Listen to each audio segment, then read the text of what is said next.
And wrestling fans, thanks for clicking the dreaded D-Rose Report. Here we go with the news for the week. Hey, if you got SummerSlam last night, tell me what you thought of it. Is Triple H gone for a while? Maybe.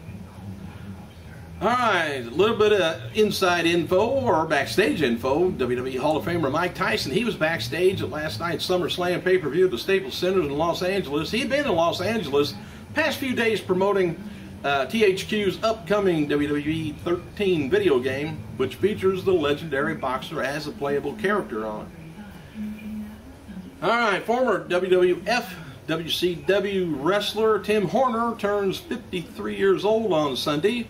His brother Jack quit wrestling because they always told him to go sit in the corner. And WWE and the Save Mart Center in Fresno is doing a promo for tonight's Raw that the first 1,000 cars to arrive get in free, and the first 1,000 fans get $10 gift cards towards WWE merchandise. Not much compared to what they cost, but hey, it's a little bit of something. That's good. One WWF superstar that was not backstage at SummerSlam was Ezekiel Jackson. He noted that he was watching the pay-per-view from a Hooters restaurant. And who wouldn't?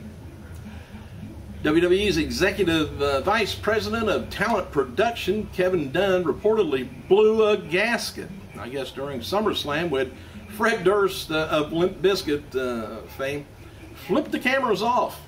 And some fans reported that their pay-per-view feed that was on a delay had Durst's middle finger digitalized out. And as noted before, AJ Lee's promised, what would they do if Steve Austin came back in as the attitude guy? And as noted before, AJ is promising consequences for Kane on tonight's Raw as he assaulted Josh Matthews at SummerSlam. And apparently those consequences will be anger management session like Daniel Bryan had a few weeks back. He had that a couple weeks back, but you know, that didn't do any good. So we need something else. The official website for the Man with the Iron Fist that features the old Batista, Dave Batista, supposedly in the starring role as being launched. It's called ironfist.com. If you want to go check it out. Batista appears as a hulking character named Brass Body. And the synopsis for the film, which will be released theatrical on November 2nd. It's a feudal in China. It's a blacksmith who makes weapons for a small village, is put in the position where he must defend himself and fellow villagers. Oh, by the way, Tensai, you know, all that ink on his face and stuff, he translates the Japanese characters that appears on his face. He says they state a variety of things, such as destruction is coming, beware of Tensai, as well as be afraid. Very afraid. And he says if you're close enough to read this, it's probably too late. And former WWE champion, remember Jazz? She's now on Twitter, by the way, at Phenom Jazz. Former WWE diva continues to compete several years after leaving the spotlight as she appears in multiple women's wrestling organizations, which I would like to do that myself. And Maurice, she's going to be appearing at Frank & Sons Collectibles, City of Industry, California. Looks like October 13th, 11 to 2 p.m. Mad Hardy, Reba Sky is going to be at Park East. New Jersey today, let me see, looks like 7 to 9 p.m. And SummerSlam Access event that was at the Nokia Plaza. A fan brought a sign that was reading, "Be a Star." Well, isn't that nice? Well, anyway, it was featuring a printed screenshot of WWE Chief Vince McMahon's distorted face in a backstage segment on Raw a few months ago where he was ridiculing Jim Ross's facial paralysis, and it was confiscated by security. Don't you bring something like that in there. I'll be a star. You're not supposed to be putting down people and upsetting and making fun of some people that's unfortunate or I don't know. But anyway, the Wrestling Observer reported that there was a concern among the higher-ups over the McMahon's mean-spirited portrayal of Ross as it could blow up the organization's face of media outlets and Linda McMahon's U.S. Senate competition caught up in the wind of it. The Creative Coalition, which forms a multi-platform nationwide anti-bullying alliance with WWE via Star, would appear hypocritical, conducting business with an organization that practices what they that doesn't practice what they preach.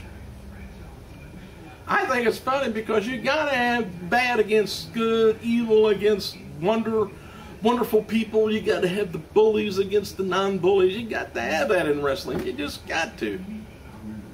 You can't have a whole card of good guys come out there and fight. We're not gonna watch it. All right, Shawn Michaels, he reacted to Brock Lesnar defeating Triple H at SummerSlam on Twitter. He wrote, he said, well, what can be said? What a match. What brutality. Neither guy is going to be the same, after that one. So you got to give Hunter a call. And Shawn Michaels on Twitter said that he spoke with Triple H after the match with Brock at SummerSlam. Michaels hinted that Triple H calling it quits in writing. Just talk to Hunter, he says on Twitter. Let's just say I completely understand what's going through his head. We'll just have to wait and see. I have to admit, I'm not entirely sure I'm comfortable with letting this go. Now, I don't know whether he's talking about Triple H or he himself. So that could bring old Shawn back out of retirement to come after Brock's butt.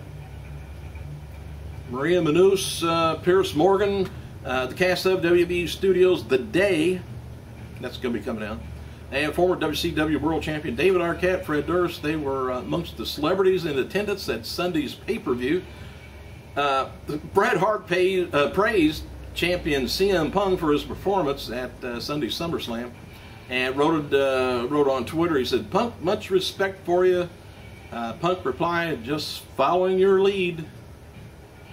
Love it when people get along. It just makes my eyes moist. And CNN host Pierce Morgan, he tweeted a photo of himself backstage at SummerSlam with Brock, and also posted several photos of at ringside of the event on his Twitter. Hey, Ric Flair's daughter Ashley, she's been doing some ring announcing in the developmental. Said she's using the name of Charlotte, North Carolina, maybe. Former WWE Women's Champion Lita, she was in attendance for SummerSlam. She posted a photo on Twitter from the production area in the crowd. Word is the Brock Lesnar won't be wrestling again until Survivor Series pay-per-view in November. Lesnar still has plenty of dates left on his contract, though. They've held him off for quite a while. Anyway, other celebrities in attendance were LA Angels pitcher C.J. Wilson and actor Eric Stonestreet. Maybe you know him. Antonio Cesaro and Santino Marella for the U.S. title was originally considered for SummerSlam main card, but it was moved to a pre-show, and to help viewers tune into YouTube, WWE is looking to build Cesaro up long term. And we noted before, Rock and Cena Part 2 is a strong possibility for WrestleMania 29. Word is that Vince is in the main one that wants the rematch to take place. And following SummerSlam's loss, Dolph Ziggler continues to tout about wanting a rematch with Chris Jericho. Ziggler insists that Jericho owes him one more match. Nobody within WWE expects Triple H to be retiring from ring competition anyway. The feeling is that Triple H still has many matches left and is expected to go away for a few months and then come back for a rematch against Brock, possibly at Survivor Series. And William Regal, he ended up on stage with Mick Foley at Foley's post-SummerSlam comedy event in Hollywood last night, and I'm kind of looking for some odds and ends on there. I like to see what kind of comedy Foley does. And for those wondering, the finish that happened in Alberto Del Rio versus Sheamus match at SummerSlam was indeed planned finish all along. This was done to set up the World Heavyweight title match for September's Night of Champions pay-per-view.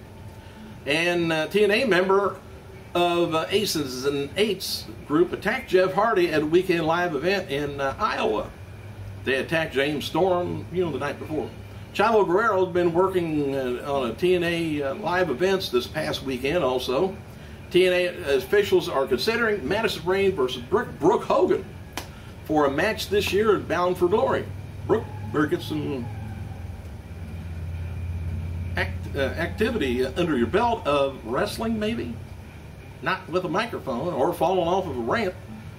We need some wrestling out of it.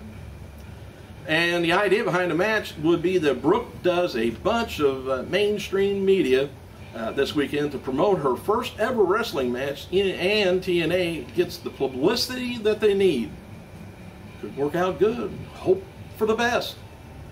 Maybe Hogan won't show her the ropes. Thanks for clicking, you guys. I gotta go.